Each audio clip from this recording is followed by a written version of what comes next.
Segunda Reis, capítulo 15.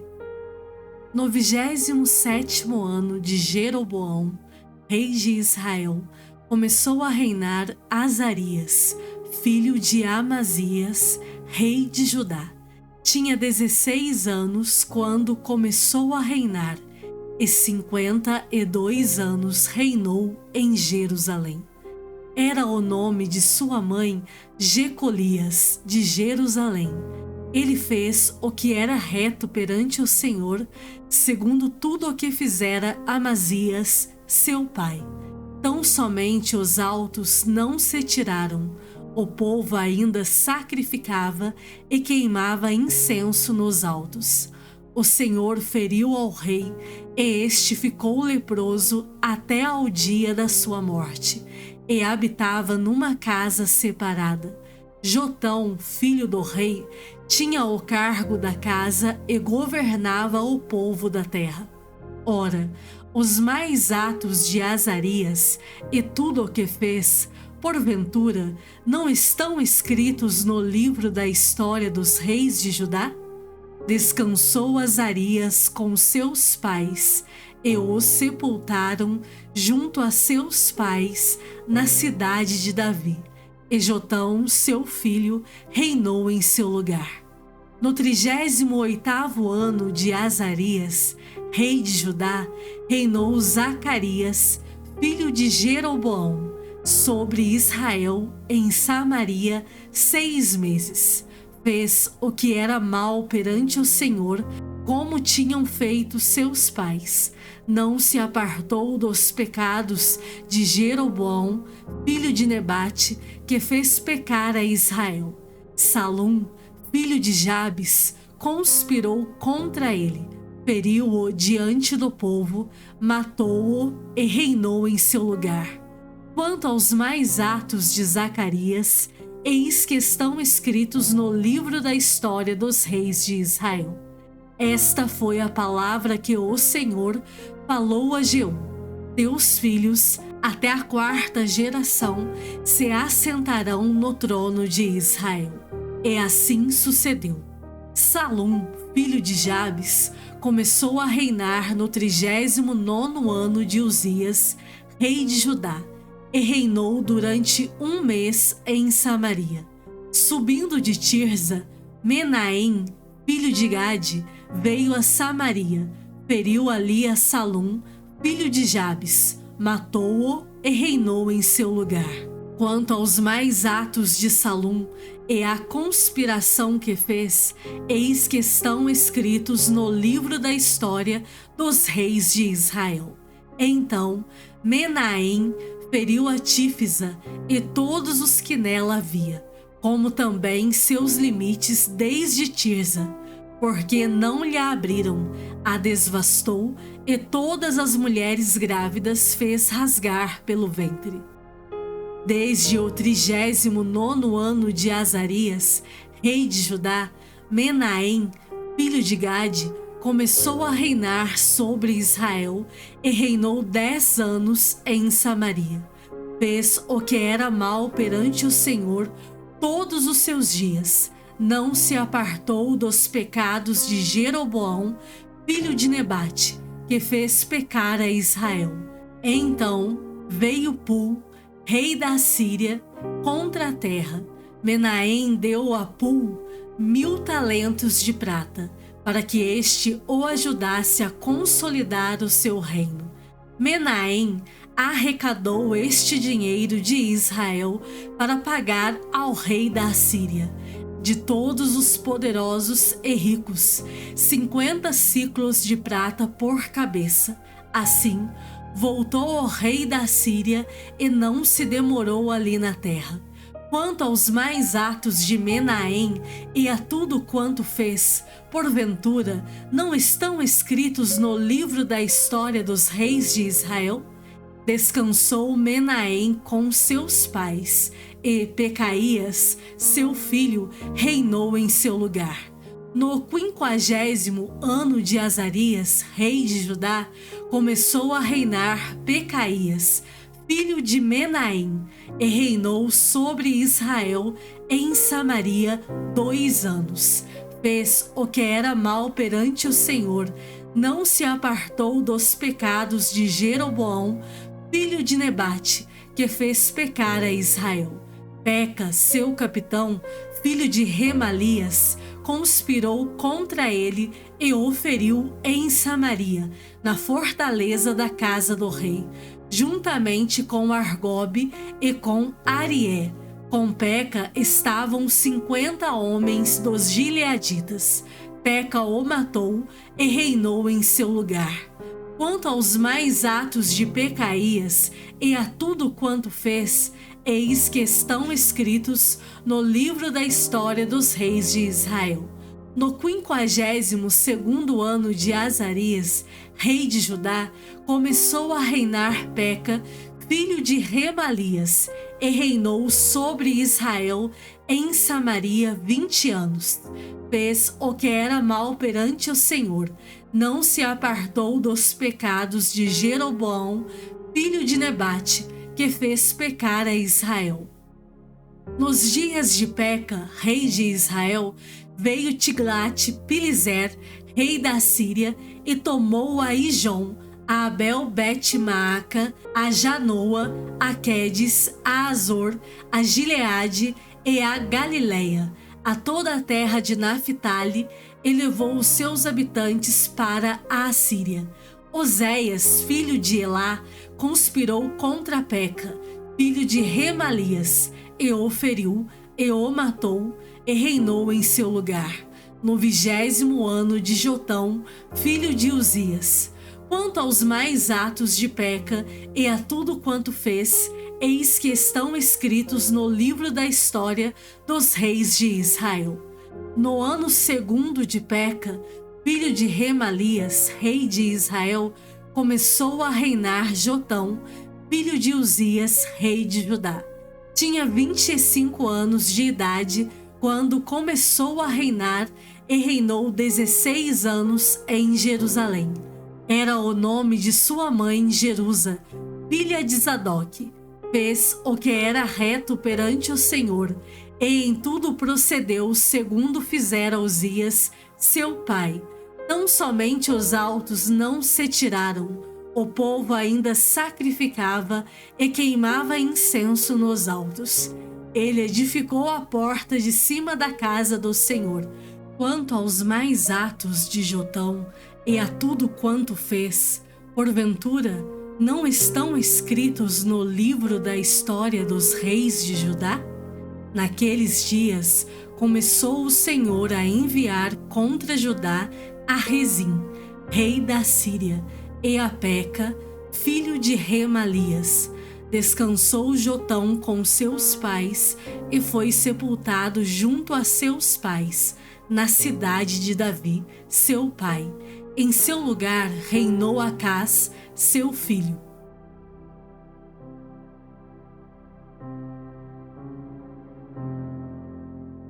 Segunda Reis, capítulo 16. No 17º ano de Peca, filho de Remalias, começou a reinar Acás, filho de Jotão, rei de Judá. Tinha Acás 20 anos de idade quando começou a reinar e reinou 16 anos em Jerusalém. Não fez o que era reto perante o Senhor, seu Deus, como Davi, seu pai, porque andou no caminho dos reis de Israel e até queimou a seu filho como sacrifício, segundo as abominações dos gentios, que o Senhor lançara de diante dos filhos de Israel. Também sacrificou e queimou incenso nos altos e nos outeiros, como também debaixo de toda árvore frondosa. Então subiu Rezim, rei da Síria, com Peca, filho de Remalias, rei de Israel, a Jerusalém, para pelejarem contra ela. Cercaram Acás, porém não puderam prevalecer contra ele. Naquele tempo, Rezim, rei da Síria, restituiu Elate à Síria, e lançou fora dela os judeus. Os sírios vieram a Elate e ficaram habitando ali até ao dia de hoje. Acás enviou mensageiros a Tiglat-Pileser, rei da Síria, dizendo: Eu sou teu servo e teu filho. Sobe e livra-me do poder do rei da Síria e do poder do rei de Israel, que se levantam contra mim. Tomou Acás a prata e o ouro que se acharam na casa do Senhor e nos tesouros da casa do rei, e mandou de presentes ao rei da Assíria. O rei da Síria lhe deu ouvidos, subiu contra Damasco, tomou-a, levou o povo para Quir e matou a Rezim. Então o rei Acás foi a Damasco, a encontrar-se com Tiglat-Pileser, rei da Assíria, e, vendo ali um altar, enviou dele ao sacerdote Urias a planta e o modelo, segundo toda a sua obra. Urias, o sacerdote, edificou um altar segundo tudo o que o rei Acás tinha ordenado de Damasco. Assim o fez o sacerdote Urias, antes que o rei Acás viesse de Damasco. Vindo, pois, de Damasco o rei, viu o altar, chegou-se a ele e nele sacrificou. Queimou o seu holocausto e a sua oferta de manjares, derramou a sua libação e aspergiu o sangue das suas ofertas pacíficas naquele altar. Porém, o altar de bronze que estava perante o Senhor, tirou ele de diante da casa, de entre o seu altar e a casa do Senhor, e o pôs ao lado do seu altar, do lado norte.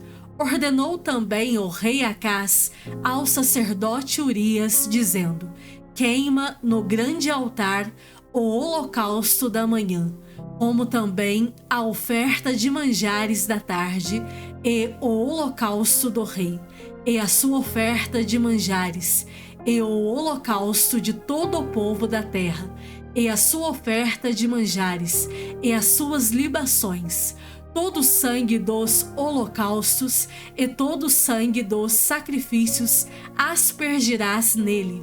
Porém, o altar de bronze ficará para minha deliberação posterior. Fez Urias, o sacerdote, segundo tudo quanto o rei Acás lhe ordenara. O rei Acás cortou os painéis dos suportes e de cima deles tomou a pia, e o mar, tirou-o de sobre os bois de bronze que estavam debaixo dele e o pôs sobre um pavimento de pedra. Também o passadiço coberto para uso no sábado que edificaram na casa, e a entrada real pelo lado de fora retirou da casa do Senhor por causa do rei da Assíria. Quanto aos mais atos de Acás e ao que fez, porventura, não estão escritos no livro da história dos reis de Judá? Descansou Acás com seus pais e foi sepultado junto a seus pais na cidade de Davi. E Ezequias, seu filho, reinou em seu lugar.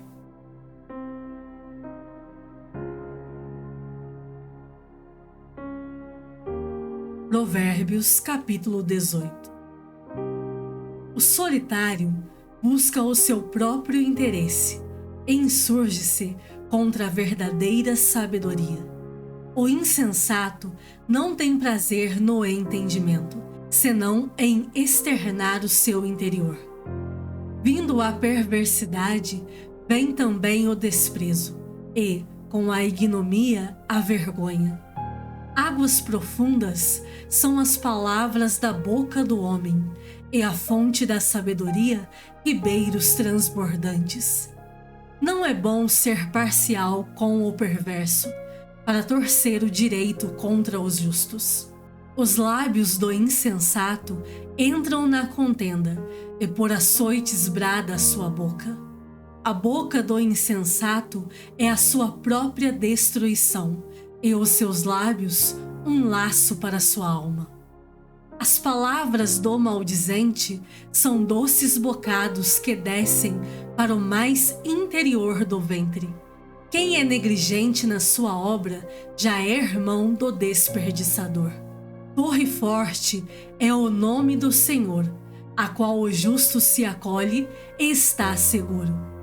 Os bens do rico lhe são cidade forte e, segundo imagina, uma alta muralha. Antes da ruína, gaba-se o coração do homem, e diante da honra vai a humildade. Responder antes de ouvir é estultícia e vergonha. O espírito firme sustém o homem na sua doença, mas o espírito abatido, quem o pode suportar? O coração do sábio adquire o conhecimento, e o ouvido dos sábios procura o saber. O presente que o homem faz alarga-lhe o caminho, eleva-o perante os grandes. O que começa o pleito parece justo, até que vem o outro e o examina. Pelo lançar da sorte cessam os pleitos, e se decide a causa entre os poderosos. O irmão ofendido resiste mais que uma fortaleza. Suas contendas são ferrolhos de um castelo. Do fruto da boca o coração se farta, do que produzem os lábios se satisfaz. A morte e a vida estão no poder da língua, o que bem a utiliza come do seu fruto. O que acha uma esposa, acha o bem e alcançou a benevolência do Senhor. O pobre fala com súplicas, porém o rico responde com durezas. O homem que tem muitos amigos sai perdendo, mas há amigo mais chegado do que um irmão.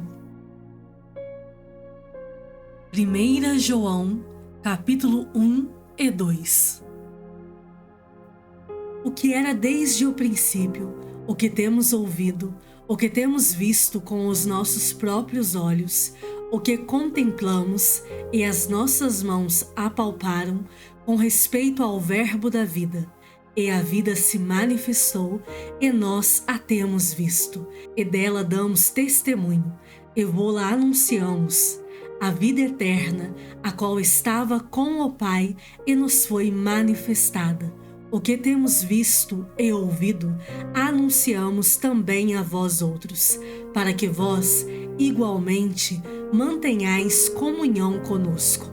Ora, a nossa comunhão é com o Pai e com o seu Filho, Jesus Cristo. Estas coisas, pois, vos escrevemos para que a nossa alegria seja completa. Ora, a mensagem que, da parte dele, temos ouvido e vos anunciamos é esta, que Deus é luz, e não há nele treva nenhuma. Se dissermos que mantemos comunhão com ele e andarmos nas trevas, mentimos e não praticamos a verdade. Se, porém, andarmos na luz, como ele está na luz, mantemos comunhão uns com os outros, e o sangue de Jesus, seu Filho, nos purifica de todo o pecado. Se dissermos que não temos pecado nenhum, a nós mesmos nos enganamos, e a verdade não está em nós. Se confessarmos os nossos pecados, ele é fiel e justo para nos perdoar os pecados e nos purificar de toda injustiça. Se dissermos que não temos cometido pecado, fazemo-lo mentiroso, e a sua palavra não está em nós. Filhinhos meus, estas coisas vos escrevo para que não pequeis. Se, todavia, alguém pecar, temos advogado junto ao Pai, Jesus Cristo, o justo, e ele é a propiciação pelos nossos pecados, e não somente pelos nossos próprios, mas ainda pelos do mundo inteiro. Ora, sabemos que o temos conhecido por isto, se guardamos os seus mandamentos. Aquele que diz, eu o conheço, e não guarda os seus mandamentos, é mentiroso, e nele não está a verdade. Aquele, entretanto, que guarda a sua palavra, nele, verdadeiramente, tem sido aperfeiçoado o amor de Deus. Nisto sabemos que estamos nele. Aquele que diz que permanece nele, esse deve também andar assim como ele andou. Amados, não vos escrevo mandamento novo, senão mandamento antigo, o qual desde o princípio tivestes. Esse mandamento antigo é a palavra que ouvistes. Todavia, vos escrevo novo mandamento, aquilo que é verdadeiro nele e em vós, porque as trevas se vão dissipando e a verdadeira luz já brilha. Aquele que diz estar na luz e odeia seu irmão, até agora está nas trevas. Aquele que ama seu irmão permanece na luz, e nele não há nenhum tropeço. Aquele, porém, que odeia seu irmão está nas trevas, e anda nas trevas, e não sabe para onde vai, porque as trevas lhe cegaram os olhos. Filhinhos, eu vos escrevo porque os vossos pecados são perdoados por causa do seu nome. Pais, eu vos escrevo porque conheceis aquele que existe desde o princípio. Jovens, eu vos escrevo porque tendes vencido o maligno. Filhinhos, eu vos escrevi porque conheceis o Pai. Pais, eu vos escrevi porque conheceis aquele que existe desde o princípio. Jovens, eu vos escrevi porque sois fortes e a palavra de Deus permanece em vós e tendes vencido o maligno. Não ameis o mundo, nem as coisas que há no mundo. Se alguém amar o mundo, o amor do Pai não está nele. Porque tudo que há no mundo, a concupiscência da carne, a concupiscência dos olhos e a soberba da vida, não procede do Pai, mas procede do mundo. Ora, o mundo passa, bem como a sua concupiscência. Aquele, porém, que faz a vontade de Deus, permanece eternamente. Filhinhos, já é a última hora, e como ouvistes que vem o anticristo, também agora muitos anticristos têm surgido, pelo que conhecemos que é a última hora. Eles saíram de nosso meio, entretanto, não eram dos nossos, porque, se tivessem sido dos nossos, teriam permanecido conosco. Todavia, eles se foram para que ficasse manifesto que nenhum deles é dos nossos. E vós possuís unção que vem do Santo, e todos tendes conhecimento. Não vos escrevi porque não saibais a verdade, antes porque a sabeis, e porque mentira alguma jamais procede da verdade. Quem é o mentiroso, senão aquele que nega que Jesus é o Cristo? Este é o anticristo, o que nega o Pai e o Filho. Todo aquele que nega o Filho, esse não tem o Pai. Aquele que confessa o Filho tem igualmente o Pai. Permaneça em vós o que ouvistes desde o princípio. Se em vós permanecer o que desde o princípio ouvistes, também permanecereis vós no Filho e no Pai. E esta é a promessa que Ele mesmo nos fez, a vida eterna. Isto que vos acabo de escrever é acerca dos que vos procuram enganar. Quanto a vós outros, a unção que dele recebestes permanece em vós, e não tendes necessidade de que alguém vos ensine. Mas, como a sua unção vos ensina a respeito de todas as coisas, e é verdadeira e não é falsa, permanecei nele, como também ela vos ensinou. Filhinhos, agora, pois, permanecei nele, para que, quando ele se manifestar, tenhamos confiança e dele não nos afastemos, envergonhados na sua vinda. Se sabeis que ele é justo, reconhecei também que todo aquele que pratica justiça é nascido dele.